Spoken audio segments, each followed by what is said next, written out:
राधे राधे। जय श्री कृष्णा। ओम नमः शिवाय।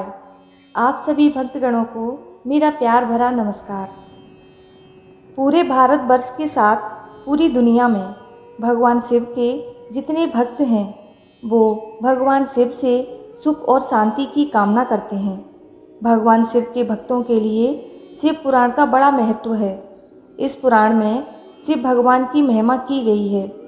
इस पुराण में शिव जी को वात्सल्य, दया और करुणा की मूर्ति के रूप में महिमा मंडित किया गया है। इस पुराण का पाठ करने से भक्तों के अंदर भी ऐसे ही गुणों का संचार होता है, यानी भक्तों का चरित्र भी भगवान शिव की ही तरह बनने लगता है। जो भक्त शिव पुराण का विधि पूर्वक पाठ करते हैं वो जीवन मरण के चक्र से भी मुक्ति पा जाते हैं। इसीलिए हिंदू धर्म में शिव पुराण को बहुत अहम माना जाता है। शिव पुराण में भगवान शिव की महिमा का गुणगान किया गया है। इस पुराण का संबंध शैव मत से माना जाता है।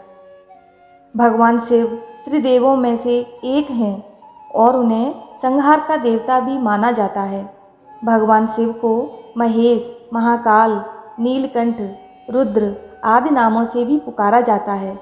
ऐसा भी माना जाता है कि भगवान शिव महान योगी थे और इसीलिए उन्हें आदि योगी की संज्ञा भी दी जाती है। भगवान शिव को एक ऐसे देवता के रूप में वर्णित किया गया है जो बहुत दयालु और भोले हैं और भक्तों की एक सच्ची पुकार पर प्रसन्न हो जाते हैं। जब भगवान शिव क्रोध में आते हैं तो सारी सृष्टि कांपने लगती है। तो आइए अब हम श्रवण करेंगे शिव महापुराण का 5वां और 6वां अध्याय।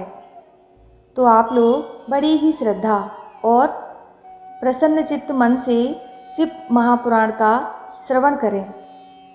नारद जी ने पूछा, पिताजी, जब देवी दुर्गा अंतर्ध्यान हो गईं और देवगण अपने अपने धाम को चले गए, उसके बाद क्या हुआ? ब्रह्मा जी ने कहा, मेरे पुत्रों में श्रेष्ठ विप्रवर नारद, जब विष्णु आदि देव समुदाय हिमालय और मैना को देवी की आराधना का उपदेश दे चले गए, तब गिरिराज हिमाचल और मैना दोनों दंपति ने बड़ी भारी तपस्या आरंभ की। वे दिन रात शंभु और शिवा का चिंतन करते हुए भक्ति युक्त चित्त से नित्य उनकी सम्यक रीति से आराधना करने लगे। हिमवान की पत्नी से मैना बड़ी प्रसन्नता से शिव सहित शिवा देवी की पूजा करने लगीं। वे उन्हीं के संतोष के लिए सदा ब्राह्मणों को दान देती रहती थीं। मन में संतान की कामना ले मैना चैत्र मास के आरंभ से लेकर 27 वर्षा तक प्रतिदिन तत्परता पूर्वक शिवा देवी की पूजा और आराधना में लगी रहीं। वे अष्टमी को उपवास करके, नौवीं को लड्डू, बलि सामग्री, पीठी खीर और गंध पुष्प आदि देवी को भेंट करती थीं। गंगा के किनारे औषधि प्रस्थ में उमा की मिट्टी की मूर्ति बनाकर नाना प्रकार की वस्तुएं समर्पित करके उनकी पूजा करती थीं। मैना देवी कभी निराहार रहती, कभी व्रत के नियमों का पालन करती, कभी जल पीकर रहती और कभी हवा पीकर भी रह जाती थीं। विशुद्ध तेज से दमकती हुई दीप्तिमती मैना ने प्रेम पूर्वक सेवा में चित्त लगाए 27 वर्ष व्यतीत कर दिए। 27 वर्ष पूरे होने पर जगन में शंकर कामिनी जगदम्बा उमा अत्यंत प्रसन्न हुई। मैना की उत्तम भक्ति से संतुष्ट हो वे परमेश्वरी देवी उन पर अनुग्रह करने के लिए उनके सामने प्रकट हुईं। तेजोमंडल के बीच में विराजमान तथा दिव्य अवयवों से संयुक्त उमा देवी प्रत्यक्ष दर्शन दे मैना से हंसती हुई बोली। देवी ने कहा, गिरिराज हिमालय की रानी महासाध्वी मैना, मैं तुम्हारी तपस्या से बहुत प्रसन्न हूँ। तुम्हारे मन में जो अभिलाषा हो उसे कहो। मैना, तुमने तपस्या, व्रत और समाधि के द्वारा जिस जिस वस्तु के लिए प्रार्थना की है वह सब मैं तुम्हें दूंगी। तब मैना ने प्रत्यक्ष प्रकट हुई कालिका देवी को देखकर प्रणाम किया और इस प्रकार कहा। मैना देवी बोली, देवी, इस समय मुझे आपके स्वरूप का प्रत्यक्ष दर्शन हुआ है, अतः मैं आपकी स्तुति करना चाहती हूँ। कालिके, इसके लिए आप प्रसन्न हों। ब्रह्मा जी कहते हैं, नारद, मैना के ऐसा कहने पर सर्वमोहिनी कालिका देवी ने मन में अत्यंत प्रसन्न हो अपनी दोनों बाहों से खींचकर मैना को हृदय से लगा लिया। इससे उन्हें तत्काल महाज्ञान की प्राप्ति हो गई। फिर तो मैना देवी प्रिय वचनों द्वारा भक्ति भाव से अपने सामने खड़ी हुई कालिका की स्तुति करने लगी। मैना बोली, जो महामाया जगत को धारण करने वाली चंडिका, लोकधारिणी तथा संपूर्ण मनोवांछित पदार्थों को देने वाली हैं, उन महादेवी को मैं प्रणाम करती हूँ। जो नित्य आनंद प्रदान करने वाली माया, योग निद्रा जगत जननी तथा सुंदर कमलों की माला से अलंकृत है, उन नित्य सिद्धा उमा देवी को मैं नमस्कार करती हूँ।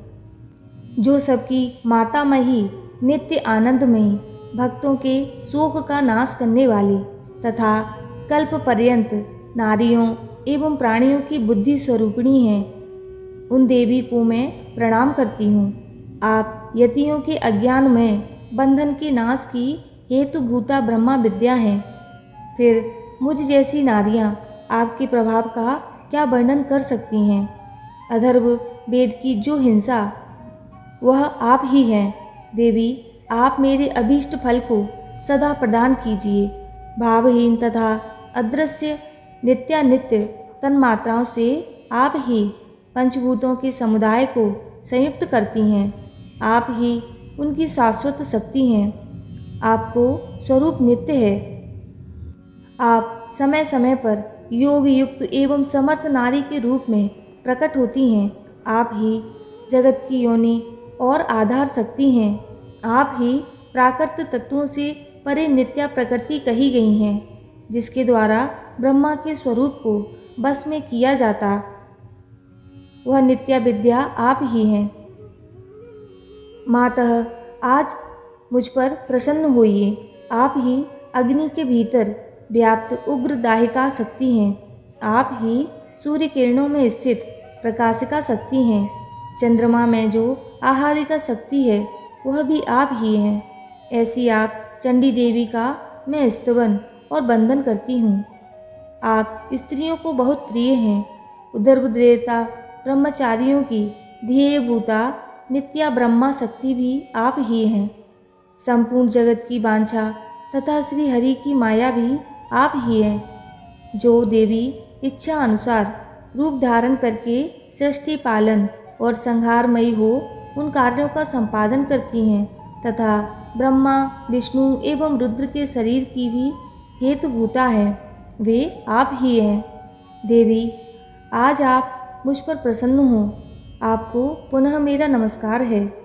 ब्रह्मा जी कहते हैं, नारद, मैना के इस प्रकार स्तुति करने पर दुर्गा कालिका ने पुनः उन मैना देवी से कहा, तुम अपना मनोवांछित वर मांग लो।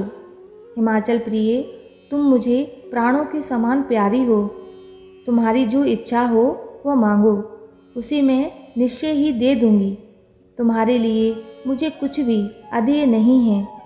महेश्वरी, उमा का यह अमृत के समान मधुर वचन सुनकर हिमगिरी कामिनी मैना बहुत संतुष्ट हुई और इस प्रकार बोली, शिवे, आपकी जय हो, जय हो, उत्कृष्ट ज्ञान वाली महेश्वरी जगदम्बिके। यदि मैं वर पाने के योग्य हूँ तो फिर आपसे श्रेष्ठ वर मांगती हूँ।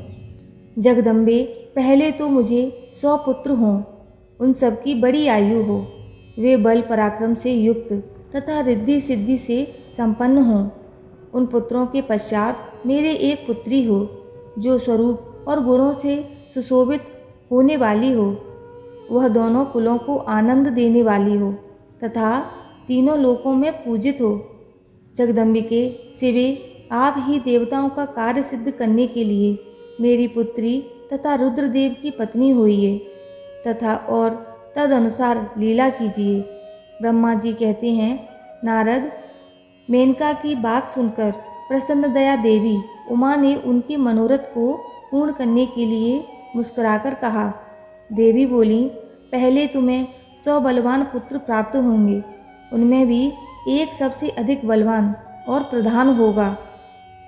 जो सबसे पहले उत्पन्न होगा तुम्हारी भक्ति से संतुष्ट हो मैं स्वयं तुम्हारे यहाँ पुत्री के रूप में अवतीर्ण होंगी और समस्त देवताओं से सेवित हो उनका कार्य सिद्ध करूँगी। ऐसा कहकर जगद्राती परमेश्वरी कालिका शिवा मेनका को देखते देखते वहीं अदृश्य हो गईं। तातः महेश्वरी से अभीष्ट वर पाकर मेनका को भी अपार हर्ष हुआ। उनका तपस्या जनित सारा कलेश नष्ट हो गया। मुने फिर कलाक्रम से मैना के गर्भ रहा और प्रतिदिन वह बढ़ने लगा। समय अनुसार उसने एक उत्तम पुत्र को जन्म दिया जिसका नाम मैनाक था। उसने समुद्र साथ उत्तम मैत्री बांधी। वह अद्भुत पर्वत नागबधुओं के उपभोग का स्थल बना हुआ है। उसके समस्त अंग श्रेष्ठ हैं। हिमालय के 100 पुत्रों में वह सबसे श्रेष्ठ और महान बल पराक्रम से संपन्न है। अपने से या अपने बाद प्रकट हुए समस्त पर्वतों में एकमात्र मैनाक ही पर्वतराज के पद पर प्रतिष्ठित है। तो इस तरह शिव महापुराण का 5वां अध्याय संपूर्ण हुआ। बोलो हर हर महादेव। अब हम श्रवण करेंगे शिव महापुराण का 6वां अध्याय। देवी उमा का हिमवान के हृदय तथा मैना के गर्भ में आना। गर्भावस्था देवी की देवताओं द्वारा स्तवन, उनका दिव्य रूप में प्रादुर्भाव, माता मैना से बातचीत तथा नवजात कन्या के रूप में परिवर्तित होना। ब्रह्मा जी कहते हैं, नारद तदनंतर मैना और हिमालय आदर पूर्वक देव कार्य की सिद्धि के लिए कन्या प्राप्ति के हेतु वहाँ जगत जननी भगवती उमा का चिंतन करने लगे, जो प्रसन्न होने पर संपूर्ण अभिष्ट वस्तुओं को देने वाली हैं।